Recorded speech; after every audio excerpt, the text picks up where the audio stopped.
Basic English ಮಾತಾಡಲಿಕ್ಕೆ ಯಾವುದೇ ಒಂದು ಗ್ರಾಮರ್ನ ನೆಸೆಸಿಟಿ ಇಲ್ಲ.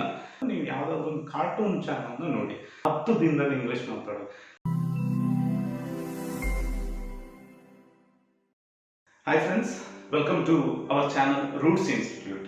ಇವತ್ತಿನ ವಿಡಿಯೋದಲ್ಲಿ ಇಂಗ್ಲಿಷ್ ಕಮ್ಯುನಿಕೇಶನ್ ಯಾವ ರೀತಿ ಇಂಪ್ರೂವ್ ಮಾಡ್ಬೋದು ನೋಡೋಣ. ನಾವು ಕೆಲವೊಂದು ಸಿಂಪಲ್ ಈಸಿ ಟಿಪ್ಸ್ಗಳನ್ನ ಯೂಸ್ ಮಾಡಿಕೊಂಡು ಯಾವ ರೀತಿ ಇಂಗ್ಲಿಷ್ ಕಮ್ಯುನಿಕೇಶನ್ ಇಂಪ್ರೂವ್ ಮಾಡ್ಕೋಬಹುದು ಅಂತ ನಾನು ತಿಳಿಸ್ಕೊಡ್ತೇನೆ. ಇವಾಗ ಇಂಗ್ಲಿಷ್ನ ಕಲಿಬೇಕು ಅಂತಿದ್ರೆ ಮೇನ್ ಇಶ್ಯೂ ಏನಿರುತ್ತೆ? ಸೊ ಫಸ್ಟಿಗೆ ಬಂದ್ಬಿಟ್ಟು ಮೈಂಡ್ ಬ್ಲಾಕ್. ಓಕೆ, ಆ ಒಂದು ಫಿಯರ್. ಓಕೆ, ಇಂಗ್ಲಿಷ್ ಕಲಿಯುವಂಥದ್ದು, ಮಾತಾಡುವಂಥದ್ದು ಒಂದು ತುಂಬ ಒಂದು ಕಷ್ಟದ್ದು ಲ್ಯಾಂಗ್ವೇಜ್. ಸೊ ಯಾರಾದರೂ ತುಂಬ ಚೆನ್ನಾಗಿ ಇಂಗ್ಲಿಷ್ ಮಾತಾಡ್ತಾ ಇದ್ರೆ ಅವರನ್ನು ನೋಡಿ ನಮಗೆ ಒಂದು ಏನು ಹೆಸಿಟೇಷನ್ ಬರುತ್ತೆ. ಸೊ ಅವ್ರು ಚೆನ್ನಾಗಿ ಮಾತಾಡ್ತಾ ಇದ್ದಾರೆ, ನಮ್ಮಿಂದ ಆಗ್ತದ ಇಲ್ವಾ, ಈ ಒಂದು ಬ್ಲಾಕೇಜ್. ಫಸ್ಟಿಗೆ ನೀವು ಇಂಗ್ಲಿಷ್ನ ಕಲಿಬೇಕು ಅಂತಿದ್ರೆ, ಮಾತಾಡಬೇಕು ಅಂತ ಇದ್ರೆ ಈ ಒಂದು ಫಿಯರ್ನ ಕಂಪ್ಲೀಟ್ ಆಗಿ ತೆಗಿಬೇಕಾಗುತ್ತೆ. ಓಕೆ, ಸೊ ನೋಡಿ, ಇಂಗ್ಲಿಷ್ ಅನ್ನುವಂಥದ್ದು ಬೇರೆ ಲ್ಯಾಂಗ್ವೇಜ್ ಥರನೇ ಒಂದು ಲ್ಯಾಂಗ್ವೇಜ್ ಅಷ್ಟೇ. ಎಕ್ಸಾಂಪಲ್ಗೆ ನೀವು ನೋಡ್ಬೋದು, ಸಪೋಸ್ ನೀವು ಇವಾಗ ನೀವು ಕರ್ನಾಟಕದಲ್ಲಿದ್ದೀರಾ, ಸಪೋಸ್ ನಿಮಗೆ ಹಿಂದಿ ಬರಲ್ಲ, ಆರ್ಎಲ್ಸ್ ಕನ್ನಡ ಬಿಟ್ಟು ಬೇರೆ ಯಾವುದೇ ಲ್ಯಾಂಗ್ವೇಜ್ ಬರಲ್ಲ ಅಂದ್ಕೊಳ್ಳಿ. ಸಪೋಸ್ ನೀವು ಬೇರೆ ಸ್ಟೇಟಿಗೆ ಹೋಗ್ತೀರಾ, ಮೇ ಬಿ ಮುಂಬೈಗೆ ಹೋಗ್ತೀರಾ, ಅಲ್ಲಿ ಹಿಂದಿ ಮಾತಾಡ್ತಾರೆ. ಸೊ ನೀವು ನೀವು ಬೇರೆ ಲ್ಯಾಂಗ್ವೇಜ್ ಕಲೀಲಿಕ್ಕೆ ನಿಮ್ಗೆ ಆ ಒಂದು ಫಿಯರ್ ಇರಲ್ಲ. ಓಕೆ, ನೀವು ಬೇಕಾದ್ರೆ ತಮಿಳ್ ಕಲಿಬೋದು, ತೆಲುಗು ಕಲಿಬೋದು, ಹಿಂದಿ ಕಲಿಬೋದು, ಬೆಂಗಾಲಿ ಕಲಿಬೋದು. ಬಟ್ ಅದೇ ನಮಗೆ ಇಂಗ್ಲಿಷ್ ಕಲಿಬೇಕು ಅಂತ ಬಂದಾಗ ಒಂದು ರೀತಿ ಬ್ಲಾಕೇಜ್ ಇರುತ್ತೆ, ಒಂದು ಫಿಯರ್ ಇರುತ್ತೆ. ಸೊ ನೀವು ಒಂದು ಅರ್ಥ ಮಾಡ್ಕೋಬೇಕು, ಇಂಗ್ಲಿಷ್ ಅನ್ನುವಂಥದ್ದು ಬೇರೆ ಲ್ಯಾಂಗ್ವೇಜ್ ಥರನೇ ಒಂದು ಲ್ಯಾಂಗ್ವೇಜ್. ಸೊ ಇದನ್ನು ಕಲೀಲಿಕ್ಕೆ ನಮಗೆ ಮೇನ್ ಆಗಿ ಬೇಕಿರುವಂಥದ್ದು ಫಸ್ಟ್ ನಾನು ಇದನ್ನು ಕಲಿಬೋದು, ನನ್ನಿಂದ ಕಲೀಲಿಕ್ಕೆ ಆಗ್ತದೆ ಅನ್ನುವಂತಹ ಒಂದು ಕಾನ್ಫಿಡೆನ್ಸ್ ಇರಬೇಕು. ಮತ್ತೆ ಆ ಮೈಂಡ್ ಬ್ಲಾಕ್ನ ಕಂಪ್ಲೀಟ್ ಆಗಿ ರಿಮೂವ್ ಮಾಡಬೇಕು. ಸೊ ಇದು ಬಂದ್ಬಿಟ್ಟು ನೀವು ಫಸ್ಟ್ಗೆ ಮಾಡಬೇಕಾಗಿರುವಂತಹ ಒಂದು ತುಂಬಾ ಇಂಪಾರ್ಟೆಂಟ್ ಸ್ಟೆಪ್ ಆಗಿರುತ್ತೆ. ನೆಕ್ಸ್ಟ್ ಇಂಪಾರ್ಟೆಂಟ್ ಸ್ಟೆಪ್ ಬಂದ್ಬಿಟ್ಟು ಇಂಗ್ಲಿಷಲ್ಲಿ ಮಾತಾಡ್ಬೇಕಂತ ಇದ್ರೆ ಮೇನ್ ಆಗಿ ಇಂಗ್ಲಿಷ್ನಲ್ಲಿ ಥಿಂಕ್ ಮಾಡಲಿಕ್ಕೆ ಸ್ಟಾರ್ಟ್ ಮಾಡಬೇಕು. ಎಕ್ಸಾಂಪಲ್ಗೆ ನಾರ್ಮಲ್ ಆಗಿ ತುಂಬ ಜನ ಮಾಡುವಂತಹ ಮಿಸ್ಟೇಕ್ ಏನಂದ್ರೆ, ಅವರ ಲ್ಯಾಂಗ್ವೇಜ್ ಅಲ್ಲಿ ಏನು ಸೆಂಟೆನ್ಸ್ ಇದೆ ಅದನ್ನ ಕನ್ವರ್ಟ್ ಮಾಡಲಿಕ್ಕೆ ನೋಡ್ತಾರೆ, ಅದನ್ನೇ ಇಂಗ್ಲಿಷ್ಗೆ ಟ್ರಾನ್ಸ್ಲೇಟ್ ಮಾಡಲಿಕ್ಕೆ ನೋಡ್ತಾರೆ. ಏನು ಇದರಿಂದ ನಿಮ್ಮ ಒಂದು sentence formation, grammar formation correct ಆಗಿ ಬರುವುದಿಲ್ಲ. ಸೊ ನೀವೇನ್ ಮಾಡಬೇಕಾಗತ್ತೆ, ಇಂಗ್ಲಿಷ್ ಲ್ಯಾಂಗ್ವೇಜ್ ಅಲ್ಲಿ ಥಿಂಕ್ ಮಾಡಬೇಕಾಗತ್ತೆ. ಸೊ ನೀವು ನಾರ್ಮಲ್ ಆಗಿ ನೀವು ಕನ್ನಡದಲ್ಲಿ ಏನು ಸೆಂಟೆನ್ಸಸ್ನ ನೀವು ವರ್ಡ್ಸ್ಗಳನ್ನ ಒಂದು ಸೆಂಟೆನ್ಸ್ ಅಲ್ಲಿ ಯೂಸ್ ಮಾಡ್ತೀರಾ, ಅದನ್ನೇ ನೀವು ಇಂಗ್ಲಿಷ್ ಕನ್ವರ್ಟ್ ಮಾಡಲಿಕ್ಕೆ ಹೋದ್ರೆ ಅದು ಪ್ರಾಪರ್ ಆಗಿ ಸೆಂಟೆನ್ಸ್ ಫಾರ್ಮೇಷನ್ ಆಗುದಿಲ್ಲ. ಎಕ್ಸಾಂಪಲ್ಗೆ ನಾನು ಇವಾಗ ಸಪೋಸ್ ಕನ್ನಡದಲ್ಲಿ ನಾನು ಹೇಳೋದಾದ್ರೆ, ನಾನು ರಸ್ತೆಯ ಬಲಬದಿಯಲ್ಲಿ ನಡೆದುಕೊಂಡು ಹೋಗುತ್ತಿದ್ದೆ. ಅದೇ ನಾವು ಇಂಗ್ಲಿಷ್ನಲ್ಲಿ ಇದನ್ನು ಹೇಳುವಾಗ I was walking on the right side of the road. ಕನ್ನಡದಲ್ಲಿ ಕ್ರಿಯಾಪದ ನಡೆದುಕೊಂಡು ಹೋಗುತ್ತಿದ್ದೆ, ಇದು ಸೆಂಟೆನ್ಸ್ನ ಕೊನೆಯ ಪಾರ್ಟ್ ಅಲ್ಲಿ ಬರುತ್ತೆ. ಅದೇ ಇಂಗ್ಲಿಷ್ನಲ್ಲಿ ಬಂದಾಗ I was walking on the right side of the road, ಇಂಗ್ಲಿಷ್ನಲ್ಲಿ ಆ ಕ್ರಿಯಾಪದ ಏನಿದೆ ವಾಕಿಂಗ್ ಅನ್ನುವಂಥದ್ದು ಸೆಂಟೆನ್ಸ್ನ ಸ್ಟಾರ್ಟಿಂಗ್ ಅಲ್ಲಿ ಬರುತ್ತೆ. ಇದನ್ನ ನೀವು complete same way English convert ಮಾಡಿದ್ರೆ ನಿಮ್ಗೆ ಗೊತ್ತಾಗ್ಬೋದು ಎಷ್ಟು ಫನ್ನಿಯಾಗಿ ಸೌಂಡ್ ಆಗುತ್ತೆ. So I road right side going, was going, ಈ ರೀತಿ. ಓಕೆ, ತುಂಬಾ ಒಂದು ಫನ್ನಿಯಾಗಿ ಸೌಂಡ್ ಆಗುತ್ತೆ. ಸೊ ಇವಾಗ ನಾನು ಹೇಳಿದೆ ಇಂಗ್ಲಿಷ್ನಲ್ಲೇ ನೀವು ಥಿಂಕ್ ಮಾಡಬೇಕು ಅನ್ನೋಂಥದ್ದು, ಮೇನ್ ಆಗಿ ಫ್ರೇಸಸ್ಗಳನ್ನ ಕಲಿಬೇಕಾಗುತ್ತೆ. ಸೊ ಇದು ಬಂದ್ಬಿಟ್ಟು ಥರ್ಡ್ ಇಂಪಾರ್ಟೆಂಟ್ ಸ್ಟೆಪ್. ಆಕ್ಚುಲಿ ಇದು ಯಾವ ರೀತಿ ಬರುತ್ತೆ ಅನ್ನುವಂಥದ್ದು, ಫ್ರೇಸಸ್ಗಳನ್ನ ಯಾವ ರೀತಿ ಕಲಿಯುವಂಥದ್ದು ನೋಡಿ. ತುಂಬಾ ಜನ ಇನ್ನೊಂದು ಮಿಸ್ಕನ್ಸೆಪ್ಷನ್ ಅಲ್ಲಿ ಇದ್ದಾರೆ, ಇಂಗ್ಲಿಷ್ ಮಾತಾಡಲಿಕ್ಕೆ ಗ್ರಾಮರ್ ತುಂಬಾ ಇಂಪಾರ್ಟೆಂಟ್ ಅಂತ. ನಾನು ಕಂಪ್ಲೀಟ್ ಆಗಿ ಡಿಸ್ಅಗ್ರಿ ಮಾಡ್ತೇನೆ. ನೀವು ಇಂಗ್ಲಿಷ್ನ ಸ್ಟಾರ್ಟಿಂಗ್ ಅಂದ್ರೆ ಬೇಸಿಕ್ ಇಂಗ್ಲಿಷ್ ಮಾತಾಡಲಿಕ್ಕೆ ಯಾವುದೇ ಒಂದು ಗ್ರಾಮರ್ನ ನೆಸೆಸಿಟಿ ಇಲ್ಲ. ಇದನ್ನು ನಾನು ಬೇಕಾದ್ರೆ ಪ್ರೂವ್ ಮಾಡ್ತೇನೆ. ಎಕ್ಸಾಂಪಲ್ಗೆ ನೀವು ಇವಾಗ ನಿಮ್ಮ ಮದರ್ ಟಂಗ್ ಕಲ್ತಿದ್ದೀರಾ, ನಾವು ಮಕ್ಕಳಾಗಿರುವಾಗ ಅವ್ರ ಮಗು ಆಗಿರುವಾಗಿಂದ ಆ ಲ್ಯಾಂಗ್ವೇಜ್ನ ಕಲಿತಾರೆ. ನನಗೆ ಆ ಲ್ಯಾಂಗ್ವೇಜ್ನ ಗ್ರಾಮರ್ ಏನು ಅಂತ ಗೊತ್ತಿಲ್ಲ, ಸ್ಟಿಲ್ ಕಲ್ತಿದ್ದೇವೆ, ಮಾತಾಡ್ತೇವೆ, ಫ್ಲೂಯೆಂಟ್ ಆಗಿ ಮಾತಾಡ್ತೇವೆ. ಓಕೆ, ಸೊ ಆದ್ರಿಂದ ಇಂಗ್ಲಿಷ್ ಮಾತಾಡಲಿಕ್ಕೆ ಗ್ರಾಮರ್ ಅಂದ್ರೆ ಬೇಸಿಕ್ ಇಂಗ್ಲಿಷ್ ಮಾತಾಡಲಿಕ್ಕೆ ಗ್ರಾಮರ್ನ ಒಂದು ನೆಸೆಸಿಟಿ ಇಲ್ಲ. ಬಟ್ ಹಾಗಂತ ಗ್ರಾಮರ್ ಬೇಡವೇ ಬೇಡ ಅಂತ ನಾನು ಹೇಳೋದಿಲ್ಲ. ಆಕ್ಚುಲಿ ನೀವು ಒಂದು ಲೆವೆಲ್ ಅಂದ್ರೆ ನಿಮಗೆ ಒಂದು ಬೇಸಿಕ್ ಇಂಗ್ಲಿಷ್ ಕಮ್ಯುನಿಕೇಶನ್ ಬಂದ ಮೇಲೆ ಅದನ್ನ ಪಾಲಿಶ್ ಮಾಡಲಿಕ್ಕೆ ಅಂದ್ರೆ ಫ್ಲೂಯೆಂಟ್ ಆಗಿ ಇಂಗ್ಲಿಷ್ ಮಾತಾಡಲಿಕ್ಕೆ ಗ್ರಾಮರ್ನ ಒಂದು ನೆಸೆಸಿಟಿ ಇದೆ. ಸೊ ಫಸ್ಟ್ ಲೆವೆಲ್ ಬಂದ್ಬಿಟ್ಟು ನೀವು ಇಂಗ್ಲಿಷ್ ಮಾತಾಡೋದ್ರ ಮೇಲೆ ಫೋಕಸ್ ಮಾಡಬೇಕು. ಫ್ರೇಸಸ್ಗಳನ್ನ ನೀವು ಕಲಿಬೇಕು. ಎಕ್ಸಾಂಪಲ್ಗೆ ನಿಮಗೆ ಬಾಯಾರಿಕೆ ಆಗ್ತಾ ಇದೆ, ಸೊ ಯಾರಾದ್ರೂ ನೀರು ಕೇಳಬೇಕು. ಸೊ ಅದು ನೀವು ಕನ್ನಡದಲ್ಲಿ ಥಿಂಕ್ ಮಾಡ್ಲಿಕ್ಕೆ ಹೋಗ್ಬೋದು. ಆ ಫ್ರೇಸ್ನ ಹಿಡಿಬೇಕು. ಯಾರಾದ್ರೂ ಹೇಳೋದು ಕೇಳಿರ್ತೀರಿ, ಆ ಫ್ರೇಸ್ನ ಹಿಡಿಬೇಕು. ಎಕ್ಸಾಂಪಲ್ಗೆ ಅವ್ರು ಹೇಳ್ತಾರೆ, I am feeling thirsty, can I get a glass of water? ಬರೀ ಕೇಳೋದಲ್ಲ, ಇದನ್ನ ಮಾತಾಡಬೇಕಾಗತ್ತೆ, ಯೂಸ್ ಮಾಡಬೇಕಾಗುತ್ತೆ. ನೀವು ಒಬ್ಬರೇ ಇರುವಾಗ ನೀವು ಈ ಫ್ರೇಸಸ್ನ ರಿಪೀಟ್ ಆಗಿ ಯೂಸ್ ಮಾಡಬೇಕಾಗುತ್ತೆ. ಬರೀ ಮನಸ್ಸಲ್ಲಿ ಹೇಳುವಂಥದ್ದಲ್ಲ. ಇದು ತುಂಬಾ ಇಂಪಾರ್ಟೆಂಟ್ ಆದ ಒಂದು ಟಿಪ್. ನೋಡಿ, ಸಪೋಸ್ ನೀವು ಬರೀ ಕೇಳ್ತಾ ಇದ್ದೀರಾ, ಓಕೆ, ಬರೀ ಕೇಳ್ತಾ ಇದ್ದಾರೆ, ನೀವು ಕಿವಿಯಿಂದ ವರ್ಡ್ಸ್ಗಳನ್ನ ಇಂಗ್ಲಿಷ್ನ ವರ್ಡ್ಸ್ಗಳನ್ನ ಕೇಳ್ತಾ ಇದ್ದೀರಾ. ಬಟ್ ನೀವು ಅದು ಮಾತಾಡೋದಿದ್ರೆ ಡೆಫಿನೆಟ್ ಆಗಿ ನಿಮಗೆ ಇಂಗ್ಲಿಷ್ ಮಾತಾಡಲಿಕ್ಕೆ ಆಗಲ್ಲ. ಸೊ ಯಾಕಂದ್ರೆ ನಾವು ಕನ್ನಡ ನಮ್ಮ ಲ್ಯಾಂಗ್ವೇಜ್, ಮದರ್ ಟಂಗ್ ಲ್ಯಾಂಗ್ವೇಜ್ನ ಕಲ್ತದ್ದು ಇದೇ ರೀತಿ. ಸೊ ಫಸ್ಟ್ಗೆ ಒಂದು ಮಗು ಏನ್ ಮಾಡುತ್ತೆ, ಅಬ್ಸರ್ವ್ ಮಾಡುತ್ತೆ. ಸೊ ಏನ್ ಹೇಳ್ತಾ ಇದ್ದಾರೆ ಅದು ಅಬ್ಸರ್ವ್ ಮಾಡುತ್ತೆ. ಸೊ ತುಂಬಾ ಸರಿ ಅಬ್ಸರ್ವ್ ಮಾಡಿದ್ಮೇಲೆ ಅದು ಒಂದೊಂದು ವರ್ಡ್ ಹೇಳಲಿಕ್ಕೆ ಟ್ರೈ ಮಾಡುತ್ತೆ. ಸೊ ಅದು ಟ್ರೈ ಮಾಡಿದಾಗ ಏನಾಗುತ್ತೆ, ಅದರ ಬಾಯಿಂದ ಆ ವರ್ಡ್ ಅದಕ್ಕೆ ಕಿವಿಗೆ ಕೇಳಿಸ್ತದೆ. ಸೊ ಅದಕ್ಕೆ ಗೊತ್ತಾಗ್ತದೆ ಈ ವರ್ಡ್ ಹೇಳಿದಾಗ ಅದು ಯಾವ ರೀತಿ ಸೌಂಡ್ ಆಗ್ತದೆ ಅಂತ. ನೀವು ಒಬ್ಬರೇ ಇದ್ದಾಗ ನೀವು ವರ್ಡ್ನ ಗಟ್ಟಿಯಾಗಿ ಪ್ರೊನೌನ್ಸ್ ಮಾಡಬೇಕು. ರಿಪೀಟ್ ಆಗಿ ಪ್ರೊನೌನ್ಸ್ ಮಾಡೋದ್ರಿಂದ ನಿಮ್ಗೆ ಆ ಒಂದು ಸೆಂಟೆನ್ಸ್ ಮಾತಾಡಲಿಕ್ಕೆ ಗೊತ್ತಾಗ್ತದೆ. ಫ್ರೇಸಸ್ಗಳನ್ನ ಅಂದ್ರೆ ಸೆಂಟೆನ್ಸ್ಗಳನ್ನ ಅಬ್ಸರ್ವ್ ಮಾಡಿ ಕ್ಯಾಪ್ಚರ್ ಮಾಡಿ ಅದನ್ನ ಯೂಸ್ ಮಾಡ್ತಾ ಹೋದ್ರೆ ಈ ರೀತಿ ಏನಾಗುತ್ತೆ, ಮೇ ಬಿ ದಿನದಲ್ಲಿ ಎರಡು ನೋಡಿ, small steps also makes big difference. So ನೀವು 1-2 ಸೆಂಟೆನ್ಸ್ಗಳನ್ನ ಡೈಲಿ ಕ್ಯಾಪ್ಚರ್ ಮಾಡಬೇಕು. ಲಿಸ್ನಿಂಗ್ ಮತ್ತೆ ಸ್ಪೀಕಿಂಗ್ ಇದು ಯಾವುದೇ ಒಂದು ಲ್ಯಾಂಗ್ವೇಜ್ ಕಲೀಲಿಕ್ಕೆ ಬೇಕಾಗಿರುವಂತಹ first 2 important point. Mainly 4 points ಬರುತ್ತೆ ನಮಗೆ ಯಾವುದೇ ಒಂದು ಲ್ಯಾಂಗ್ವೇಜ್ ಮೇಲೆ ಫ್ಲೂಯೆನ್ಸಿ ಬರಬೇಕಾದ್ರೆ. ಒಂದು ಲಿಸ್ನಿಂಗ್, ಇನ್ನೊಂದು ಸ್ಪೀಕಿಂಗ್, ಇನ್ನೊಂದು ರೀಡಿಂಗ್, ಆಮೇಲೆ ರೈಟಿಂಗ್. ಬಟ್ ನಾನು ರೀಡಿಂಗ್ ಮತ್ತು ರೈಟಿಂಗ್ ಇನಿಷಿಯಲ್ ಸ್ಟೇಜಲ್ಲಿ ಇರುವವರೆಗೆ ನಾನು ಡೆಫಿನೆಟ್ ಆಗಿ ನಾನು ಸಜೆಸ್ಟ್ ಮಾಡಲ್ಲ. ಸಪೋಸ್ ನೀವು ಮಾಡಿದ್ರೆ ಒಳ್ಳೆಯದು. ಅಂದರೆ ತುಂಬ ಜನ ಹೇಳ್ತಾರೆ ಇಂಗ್ಲಿಷ್ ಫ್ಲೂಯೆಂಟ್ ಇಂಗ್ಲಿಷ್ ಮಾತಾಡಬೇಕಾದ್ರೆ ನಾವು ಓದಬೇಕು, ಬರಿಬೇಕು. ಕೆಲವರು ಹೇಳ್ತಾರೆ ಮೂವೀಸ್ ನೋಡಬೇಕು.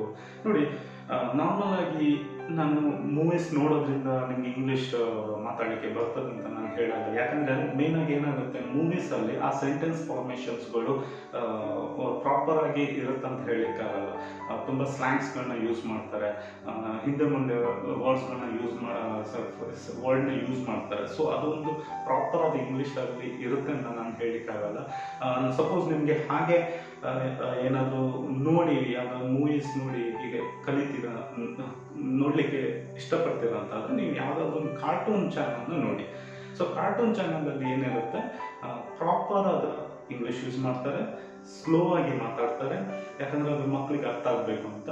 ಬೇಕಾದ್ರೆ ನೀವು ಇಲ್ಲಿಂದ ಫ್ರೇಸಸ್ಗಳನ್ನ ಪಿಕ್ ಮಾಡ್ಕೋಬಹುದು. ಮತ್ತೆ ಇನ್ನೊಂದು ಬೇಕಾದ್ರೆ ನೀವು ನ್ಯೂಸ್ ಚಾನಲ್ಸ್ಗಳನ್ನ ನೋಡ್ಬೋದು. ಅಲ್ಲಿ ಅವರು ಮ್ಯಾಕ್ಸಿಮಮ್ ಗ್ರಾಮರ್ ಪ್ರಾಪರ್ ಇಡ್ಲಿಕ್ಕೆ ಟ್ರೈ ಮಾಡ್ತಾ ಇರ್ತಾರೆ. ಆದಷ್ಟು ಕರೆಕ್ಟ್ ಸೆಂಟೆನ್ಸ್ ಫಾರ್ಮೇಶನ್ ಇಡ್ಲಿಕ್ಕೆ ಟ್ರೈ ಮಾಡ್ತೀವಿ. ಸೊ ನೀವು ನ್ಯೂಸ್ ಚಾನಲ್ಸ್ ನೋಡ್ಬೋದು, ಇಂಗ್ಲಿಷ್ ಕಾರ್ಟೂನ್ ಚಾನಲ್ಸ್ಗಳನ್ನ ನೀವು ನೋಡಿ ಸ್ವಲ್ಪ ಕೆಲವೊಂದು ವರ್ಡ್ಸ್ ಫ್ರೇಸಸ್ಗಳನ್ನ ಪಿಕ್ ಮಾಡ್ಬೋದು. ಇದು ಫಸ್ಟ್ ಸ್ಟೆಪ್ ಆಗಿರುತ್ತೆ. ಸೊ ಇದು ಬೇಸಿಕ್ ಸ್ಟೆಪ್ಸ್ಗಳನ್ನ ನೀವು ಯೂಸ್ ಮಾಡಿ.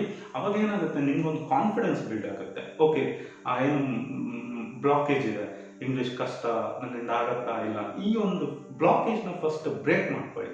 ಅದರ ನಂತರ ಬರುವಂತಹದ್ದು ಸ್ಟೆಪ್ ಬಂದ್ಬಿಟ್ಟು ವೊಕ್ಯಾಬ್ಯುಲರಿ ಕಲೆಕ್ಷನ್ಸ್.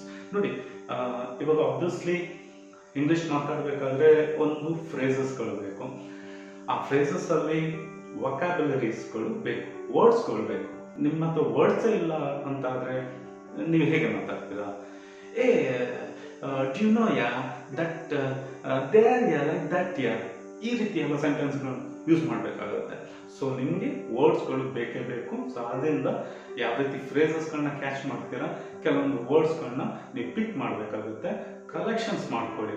ಎಕ್ಸಾಂಪಲ್ಗೆ ಮನೆಯಲ್ಲಿರುವ ಕೆಲವು ಪಾತ್ರೆಗಳಿದೆ, ಆ ಪಾತ್ರೆಗಳಿಗೆ ಇಂಗ್ಲೀಷಲ್ಲಿ ಏನು ಹೇಳ್ತಾರೆ, ಈ ರೀತಿ ಸಿಂಪಲ್ ಬೇಸಿಕ್ ಎಕ್ಸಾಂಪಲ್ ಲೋಟಗೆ ಏನು ಹೇಳ್ತಾರೆ, ಗ್ಲಾಸ್. ಈ ರೀತಿ ನೀವೇನು ಮಾಡಬೇಕಾಗುತ್ತೆ, ಅಬ್ಸರ್ವೇಷನ್ ಮಾಡಿಕೊಂಡು ಅದನ್ನ ನೀವು ಫೈಂಡ್ ಔಟ್ ಮಾಡಬೇಕು. ಸೊ ಫೈಂಡ್ ಔಟ್ ಮಾಡಲಿಕ್ಕೆ ನಿಮಗೆ ಆಬ್ವಿಯಸ್ಲಿ ಇವಾಗ ಇಂಟರ್ನೆಟ್ ಇದೆ, ನಿಮಗೆ ವರ್ಡ್ಸ್ಗಳದ್ದು ಮೀನಿಂಗ್ ಇದನ್ನೆಲ್ಲ ಹೇಗೆ ಬೇಕಾದರೂ ಕಲೆಕ್ಷನ್ಸ್ ಮಾಡ್ಕೋಬೋದು. ನೆಕ್ಸ್ಟ್, ಸೊ ಗ್ರಾಮರ್ ಇಂಪಾರ್ಟೆಂಟ್ ಇದೆಯಾ ಇಲ್ಲ ಅನ್ನೋಂಥದ್ದು. ಸೊ ನಾನು ಅವಾಗನೇ ಹೇಳಿದಾಗೆ ನೋಡಿ, ಗ್ರಾಮರ್ ಬಂದ್ಬಿಟ್ಟು ಅಗೇನ್ ಇನಿಷಿಯಲ್ ಸ್ಟೇಜಲ್ಲಿ ಅಷ್ಟು ನೀವು ತಲೆ ಕೆಡಿಸ್ಕೊಳ್ಳಿಕ್ಕೆ ಹೋಗಬೇಡಿ. ನಾನು ನೋಡಿದ್ದೇನೆ ತುಂಬ ಒಂದು ಸ್ಪೋಕನ್ ಇಂಗ್ಲಿಷ್ ಟ್ರೈನಿಂಗ್ ಇನ್ಸ್ಟಿಟ್ಯೂಟ್ಗಳಿದೆ. ಮೇ ಬಿ ನೀವು ಜಾಯ್ನು ಆಗಿರ್ತೀರಾ, ಇಲ್ಲ ನಿಮ್ಮ ಫ್ರೆಂಡ್ಸ್ ಜಾಯ್ನ್ ಆಗಿರ್ತಾರೆ. ಸೊ ಅವರನ್ನು ನಾನು ನೋಡಿದಾಗ ಅಲ್ಲಿ ತುಂಬ ಅವ್ರು ಏನು ಮಾಡ್ತಾ ಇರ್ತಾರೆ, ಗ್ರಾಮರ್ ಮೇಲೆ ಫೋಕಸ್ ಮಾಡ್ತಾ ಇರ್ತಾರೆ. ಡೇ 1 ಇಂದ ಗ್ರಾಮರ್ನ ಹೇಳಿಕೊಡುವಂಥದ್ದು. ನೋಡಿ, ಗ್ರಾಮರ್ ಫಸ್ಟ್ ಸ್ಟೇಜಲ್ಲಿ ಇಂಪಾರ್ಟೆಂಟ್ ಇಲ್ಲ. ಸೊ ನೀವು ಮೇನಾಗಿ ಸೆಂಟೆನ್ಸ್ ಫಾರ್ಮೇಷನ್ ಮೇಲೆ ಫೋಕಸ್ ಮಾಡಬೇಕಾಗತ್ತೆ. ಸಪೋಸ್ ನೀವು ಯಾವುದಾದ್ರೂ ಇನ್ಸ್ಟಿಟ್ಯೂಟ್ ಚೂಸ್ ಮಾಡಿ ಇಂಗ್ಲೀಷ್ ಕಲಿಬೇಕಂತಿದ್ರೆ ಎಂಥ ಇನ್ಸ್ಟಿಟ್ಯೂಟ್ ಚೂಸ್ ಮಾಡಬೇಕು ಅನ್ನೋಂಥದ್ದು. ಸೊ ನೋಡಿ, ಮೇನಾಗಿ ಏನು ಈ ಹೇಳಿದೆ, ಇಲ್ಲಿ ಪ್ರಾಕ್ಟಿಕಲ್ ಓರಿಯೆಂಟೆಡ್ ಟ್ರೈನಿಂಗ್ ಬೇಕಾಗುತ್ತೆ.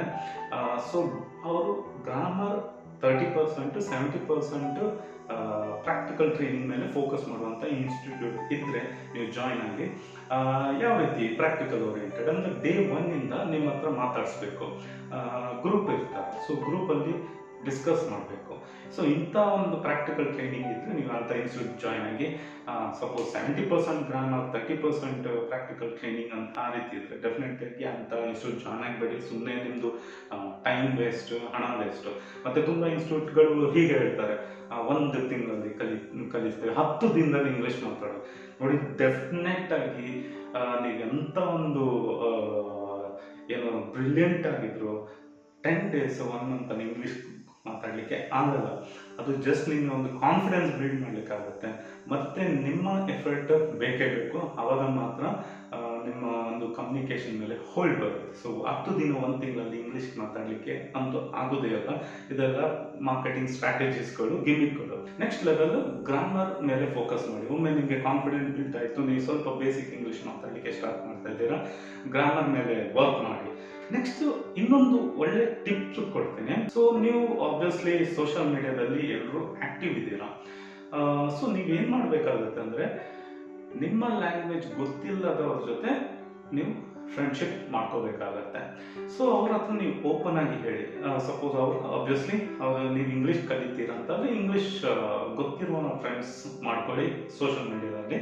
ಮತ್ತು ಅವ್ರ ಹತ್ರ ಫ್ರ್ಯಾಂಕ್ ಆಗಿ ಹೇಳಿ, ಸೊ ನನಗೆ ಆ್ಯಕ್ಚುಲಿ ಈ ಲ್ಯಾಂಗ್ವೇಜ್ ಕಲಿಬೇಕು, ಸೊ ನೀವು ಹೆಲ್ಪ್ ಮಾಡ್ಬೋದು ಅನ್ನೋಂಥದ್ದು. ಓಕೆ, ಸೊ ಆಬ್ವಿಯಸ್ಲಿ ನಿಮಗೆ ಒಂದು ಕೆಲವರು ಇರ್ತಾರೆ, ಸೊ ಜೆನ್ಯೂನ್ ಆಗಿ ಹೆಲ್ಪ್ ಮಾಡಬೇಕು ಅಂತ ಇರೋರು ಕೆಲವರು ಸಿಗ್ಬೋದು ನಿಮಗೆ. ಸೊ ಡೈಲಿ ಒಂದು 5 to 10 minutes ಅವ್ರ ಹತ್ರ ಮಾತಾಡಿ. ಓಕೆ, ಮಾತಾಡಬೇಕು, ಇದು ತುಂಬ ಇಂಪಾರ್ಟೆಂಟ್. ಇದೇ ರೀತಿ ಅದರ ಒಂದು ಆ್ಯಪ್ ಇದೆ, ಕ್ಯಾಮ್ಲಿ ಅಂತ. ಪ್ಲೇಸ್ಟೋರಿಂದ ಡೌನ್ಲೋಡ್ ಮಾಡಿ ರಿಜಿಸ್ಟರ್ ಮಾಡ್ಬೋದು. ಬಟ್ ಇಲ್ಲಿ ಆ್ಯಕ್ಚುಲಿ ಚಾರ್ಜಸ್ ಇದೆ, ಅರೌಂಡ್ 2000 5000 ಈ ರೀತಿ ಚಾರ್ಜಸ್ಗಳಿದೆ.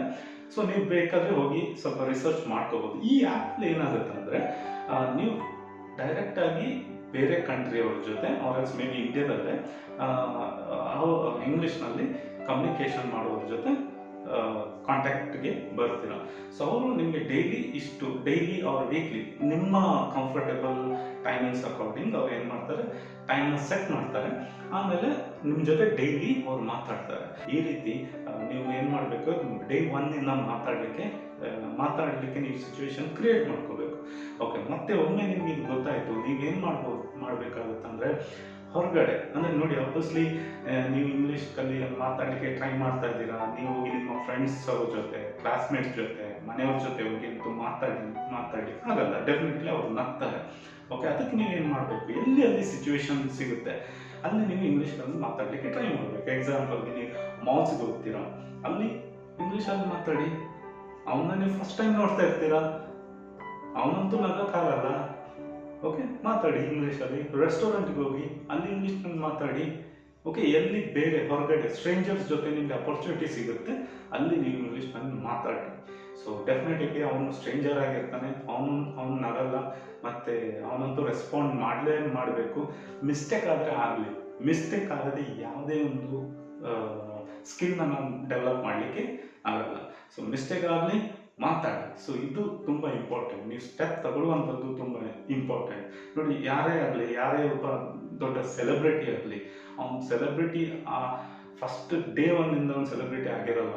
ಅವ್ನು ತುಂಬ ಮಿಸ್ಟೇಕ್ಸ್ ಮಾಡ್ತಾನೆ, ಕಲಿತಾನೆ. But consistency, hard work, efforts ಇದರಿಂದನೇ ಅವನೊಂದು ಲೆವೆಲ್ಗೆ ರೀಚ್ ಆಗಿರುವಂಥದ್ದು. ಓಕೆ, ಸೊ ತುಂಬ ಪ್ರಾಕ್ಟೀಸ್ ಬೇಕು, ತುಂಬ ಡೆಡಿಕೇಶನ್ ಬೇಕು. ಬೇರೆ ಸ್ಕಿಲ್ ಯಾವ ರೀತಿ ನಾವು ಡೆವಲಪ್ ಮಾಡ್ತೇವೆ ಅದೇ ರೀತಿಯ ಒಂದು ಡೆಡಿಕೇಶನ್ ಇಲ್ಲಿ ಸಹ ಬೇಕಾಗುತ್ತೆ. ಸೊ ಫ್ರೆಂಡ್ಸ್, ಈ ಎಲ್ಲ ಟಿಪ್ಸ್ಗಳನ್ನ ನೀವು ಯೂಸ್ ಮಾಡಿದ್ರೆ ಡೆಫಿನೆಟ್ ಆಗಿ ನೀವು ಇಂಗ್ಲೀಷ್ನ ಕಲಿತೀರಾ. ಮೇನಾಗಿ ನನ್ನ ಬಗ್ಗೆ ನಾನು ಹೇಳೋದಾದ್ರೆ, ನಾನು ಕನ್ನಡ ಮೀಡಿಯಮಿಂದ ಬಂದವನು.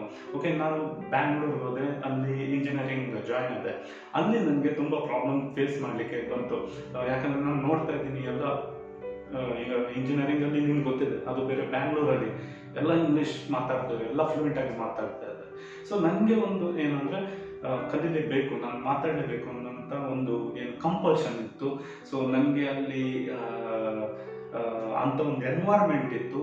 ನಾನು ಮಾತಾಡ್ತಾ ಇದ್ದೆ, ಮಿಸ್ಟೇಕ್ಸ್ ಆದರೂ ಇಗ್ನೋರ್ ಮಾಡಿಕೊಂಡು ಯಾರು ಏನು ಹೇಳಿದ್ರು ಇದು ಮಾಡೋದೆ, ಕ್ಯಾರ್ ಮಾಡೋದೆ ನಾನು ಮಾತಾಡ್ತಾ ಇದ್ದೆ.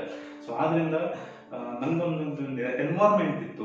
ಸೊ ತುಂಬ ಜನರಿಗೆ ಈ ಒಂದು ಎನ್ವೈರ್ಮೆಂಟ್ ಇರಲ್ಲ. ಸೊ ಅದಕ್ಕೆ ಇದೆಲ್ಲ ಟಿಪ್ಸ್ಗಳನ್ನ ಫಾಲೋ ಮಾಡಿ ಡೆಫಿನೆಟ್ ಆಗಿ ನಿಮ್ಮ ಇಂಗ್ಲೀಷ್ ಇಂಪ್ರೂವ್ ಆಗುತ್ತೆ.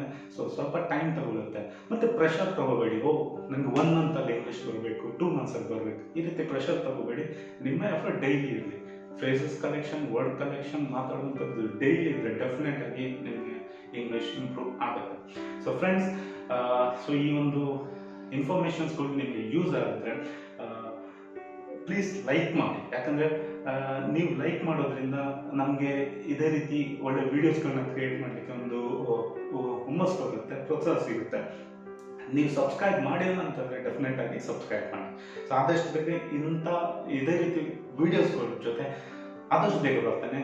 Till then, take care.